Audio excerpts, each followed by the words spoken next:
చూడండి, ఇక్కడ పినపాక అంబేద్కర్ నగర్ సమీపంలో ఇక్కడ డాబా దగ్గర ఇక్కడ అనేక మార్లు ఇలా జరిగింది. ఇక్కడ ఏ అధికారి కూడా వచ్చి ఇక్కడ పని చేపిస్తున్న దాఖలాలు లేవు. ఇక్కడ వర్కర్లు మాత్రమే కష్టపడుతున్నారు.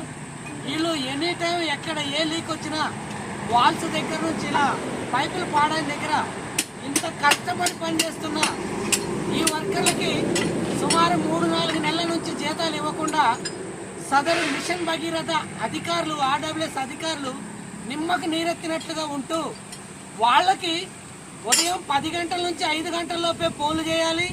తర్వాత ఫోన్లు చేస్తే మా సార్లు ఊకోరని చెప్పే అధికారులు వీళ్ళకి మొగుడు పిల్లలు లేరా, వీళ్ళకి పిల్లలు లేరా?